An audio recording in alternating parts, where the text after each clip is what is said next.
तक मेरी आवाज पहुंच रही है तो बहुत लोग सवाल उठा रहे हैं और ये कह रहे हैं कि मुख्तार जी की पत्नी और अतीक जी की पत्नी को फालतू फंसा रहे हैं आप लोग।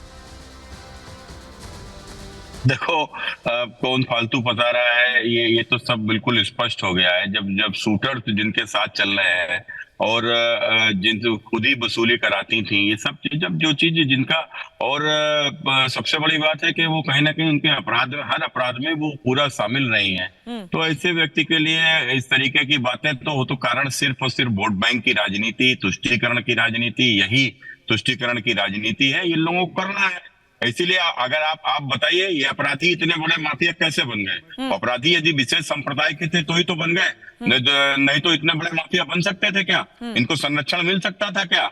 एक मुख्यमंत्री जाकर यदि हाथ मिलाता था तो क्यों मिलाता था? कुत्ते से, वो भी अतीक के कुत्ते से हाथ मिलाता था। कारण क्या था? कारण यह था कि वो अतीक अहमद था, विशेष संप्रदाय का था, और इस कारण से एक तुष्टीकरण की राजनीति के चलते ये सब होता था। ये हो रहा है, इसमें कौन आश्चर्यजनक की बात? तो लोग ओसामा को ओसामा जी बोलते हैं इस देश में। आपने देखा होगा, ओसामा लादेन जैसा इतना बड़ा आतंकवादी, जब उसको ओसामा जी बोल सकते हैं तो मुख्तार और अतीक को तो जी नहीं, कुछ भी बोल सकते हैं। नहीं, ओवैसी के बयान को आपने सुना क्या सुब्रत जी? ओवैसी के बयान को सुना? असदुद्दीन ओवैसी, देखो ओवैसी इस देश का अगला जिन्ना है ना। वो इस देश के एक और विभाजन की जो है वो कल्पना अपने मन में पाले हुए है, और यही कारण है कि वो उसको केवल एक संप्रदाय विशेष को किसी प्रकार से भड़काना, एक संप्रदाय विशेष को एक इस देश से किस प्रकार से अलग करना, और इस देश का एक और आगे चल के बंटवारा कराना, ये उनकी प्लानिंग है। इस प्लानिंग पे वो काम कर रहा है। तो मैं उसके न तो भाषण को सुनता हूँ और ना उसको कोई तवज्जो देता हूँ। आप कह रहे हैं वोट बैंक के लिए, तो क्या जो निकाय चुनाव है उत्तर प्रदेश में कुछ दिनों बाद, उसको लेकर वोट बैंक की राजनीति की जा रही है आपके हिसाब से, या फिर 2024 को लेकर कुछ टारगेट है?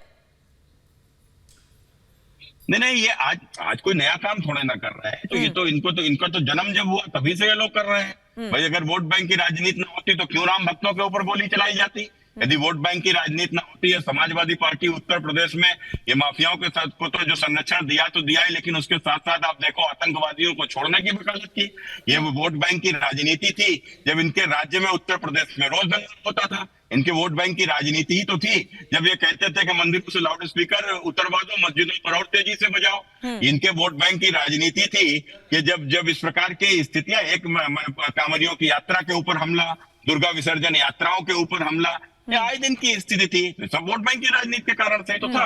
तो कोई आज की नई नहीं है, तो चल रही है, और इसको देख के शायद मैं समझता हूँ इन्हीं सब चीजों को देखकर आज भारतीय जनता पार्टी के पक्ष में धीरे धीरे सारे लोग जातिवाद के बंधन को तोड़ते हुए एकजुट हो रहे हैं। सुब्रत जी, का आखिरी सवाल, रामगोपाल यादव ये कह रहे हैं, क्योंकि हर विपक्षी दल सवाल उठा रहा है एनकाउंटर पर भी, और वो ये कह रहे हैं कि हमने तो पहले कहा था कि अतीक अहमद के बेटे के एनकाउंटर की तैयारी चल रही है। असद का एनकाउंटर हुआ, उसके बाद अतीक और अशरफ की हत्या हुई, तो अब ये कह रहे हैं कि उनके जो और बचे बेटे हैं या उनकी पत्नी है, अब वो निशाना है अगला।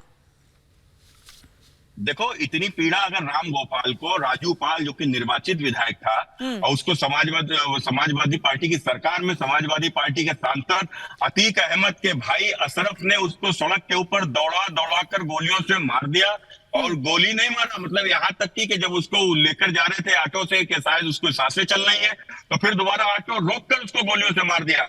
उस वक्त के लिए इनको इतनी ही चिंता हुई होती, उसी समय पर यदि इनका हिसाब किताब कर दिया होता तो शायद आज यह स्थिति नहीं आती।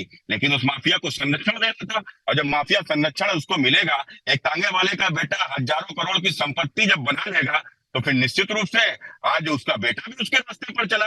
जो अपराध के रास्ते पर उत्तर प्रदेश में, वो भी भाजपा की सरकार में, तुम शोषित वंचितों को मरवा सकते हो, तुम लोग गरीब कमजोरों की हत्या करा सकते हो, लेकिन भारतीय जनता पार्टी की सरकार में किसी माफिया ने, चाहे वो कोई जाति संप्रदाय का हो, यदि किसी गरीब शोषित वंचित की तरफ यदि आंख भी उठाकर देखेगा, सरकार उसके लिए खड़ी है और उसका हिसाब करेगी। धन्यवाद सुब्रत पाठक।